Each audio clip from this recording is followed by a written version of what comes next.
Namni seenaa ofii hin beekne bishaan gabatee irra kan jedhamuuf waa malee miti. Dhaloonni amma hangam seenaa ofii beeka. Seenaa beekuu kana ammoo hangam ilmaan isaa barsiisaa jira. Egaa manguddoonni keenya hangam akka duritti durduriidhaan ijoollee ofii seenaa barsiisanidha. Seenaa barsiisuu dhabuun ammoo akka dhaloonni kun karaa jallinnaa qabatu gumaacha. Kanaafuu seenaa barsiisuun dirqama ta'a.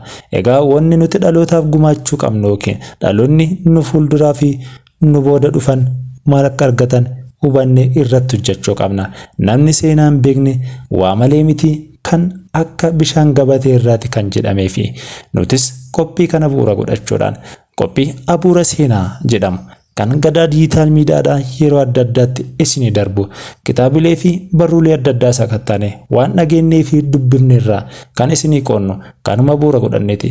Egaa gadaa diijitaal miidiyaa jalatti qophii abuura seenaa kan isinii dhiyeessaa jirru waanuma kana bu'uura godhanneeti. Guyyaa har'aatis goota hanga maqaan isaanii madaalle jedhamee maqaan isaanii leellifamu tokko isin yaadachiifna. Maqaan isaanii kan kabajaa Birgeeder Jeneraal Taaddasaa Birruu jedhama. Maqaan guutuun isaanii ammoo Taaddasaa Birruu Kennee jedhamu.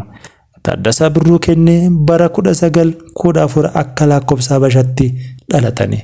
Kan dhalatan dachee Oromiyaa keessatti godina Shawaa Kaabaa Salaalee aanaa hidhaa bu'aa bootee ganda siree madaan alamitti akka ta'e himama.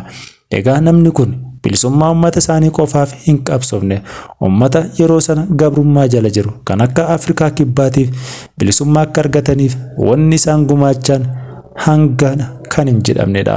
Egaa gaheen isaan taphan hanga leencaa akka ta'e himama. Haaluma kanaan jala qaba bara 1960 keessa raajii hojjetanii Neelsen Mandeellaadhaan wal argan jedhama. Finfinneetti yaamuudhaan leenjii waraanaa yookiin miilitarii tireeningii akka kennaniif himama.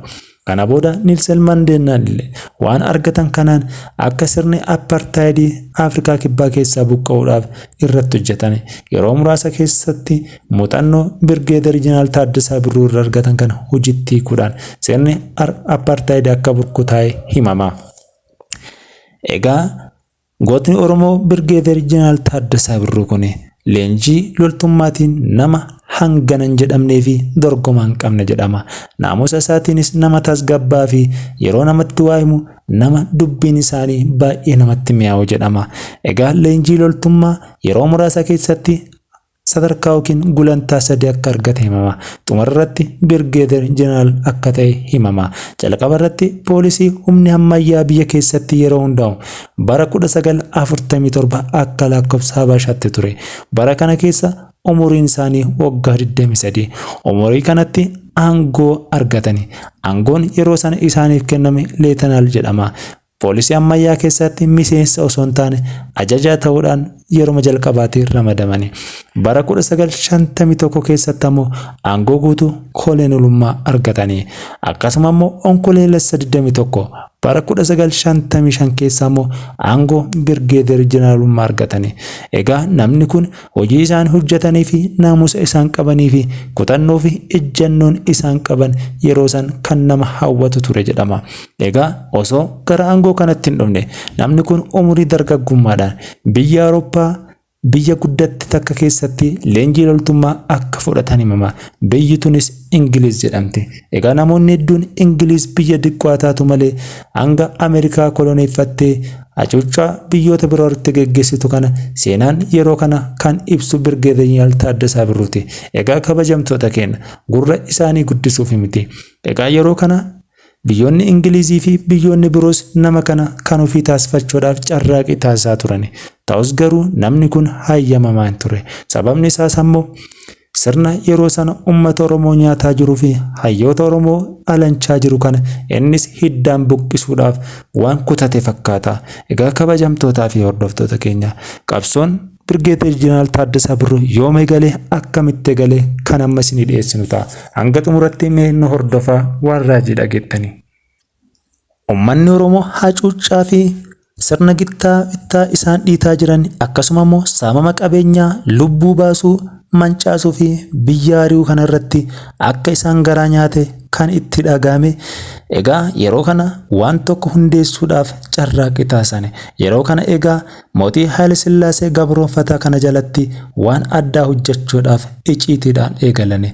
Yeroo kana ammoo maqaan isaanii Jeneraal Taaddasaa Birruu haa jedhamanii malee mootiin Haayile Sillaasee akka isaan Oromootaan baay'ee hin beekanis.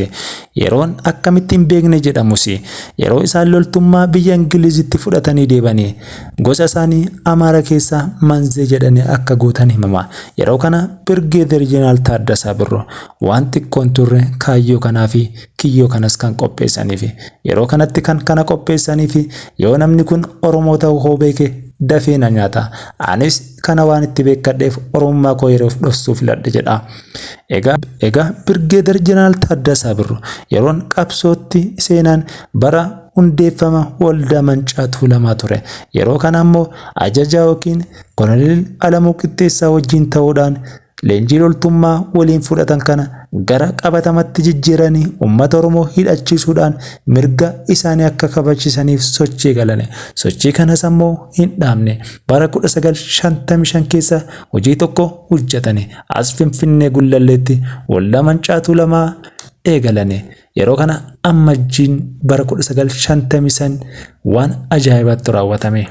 Egaa waldaan Mancaa Tuulamaa bara 1955 keessa sochii eegaluu yeroo hundeeffamu Gullallee asuma Finfinnee ture. Namni kun hoomaan fidduu sirni kana hin buqqifnaa Oromiyaa teenna godhannaa namni tokkos nutti bu'uu hin danda'u kan jedhan Oromoo sochoosuudhaan sochii kana eegalani. Haa ta'u malee mootiin Haayile Sillaasee hirmaannaa mirga saba isaatiif gochuu eegale kana hin jaalanneef. Kanaafis to'annoo jala oolche jedhani.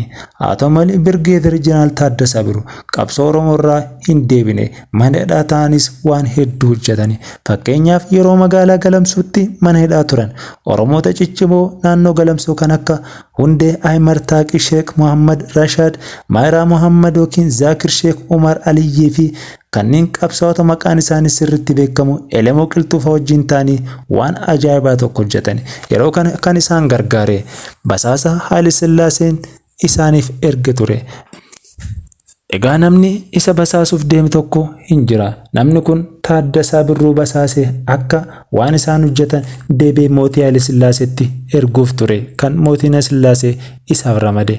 Namni kun yeroo inni Harargeetti magaalaa Galamsootti hidhamu firiidamii kennuudhaan yookiin bilisummaa kennuudhaan Jeneraal Taaddasaa Birruu qabsaa'ota ituu humbaana wajjin akka wal argu haala mijeesse. Kana keessatti hidhaan waggaa 3 hanga darbu kana keessatti Oromoota ituu humbaana baay'ee onnachiise qabsootti akka galaniif ga'een Birgeeder Jeneraal Taaddasaa Birruu laayyoome. Gara lixa yookiin ilmaan Mancaa keessaa Baarootumsaa Magarsaa Bariifaa waliin wal arguudhaan akkamitti akka qabsoo keenya finiinsinee uummata keenya cimsinee sirna gita bittaa mootii Haayile Sillaasee fonqolchuu dandeenyu kan jedhatti yeroo adda addaatti yaalii taasisaa turanis basaastonnii fi namoonni Oromoo keessaa dhalatanii Oromoof hojjennee nama kana akka milkoomnee fi kaayyoo Oromoo akka fashalaa'u taasisaa turan jedha seenaan. Egaa seenaan goota kana qofaa miti. Nutis akkasii yaadattanii fi akka barruu adda addaa irraa dubbiftaniif ka'umsa isinii goona. Hayyootaa fi qabsaa'ota akkasuma namoota qabsoo Oromoo keessatti waan gaggaarii hojjetan kana qofaan hin dhaabnu. Ka'umsi keenya kana gara fuulduratti itti fufna.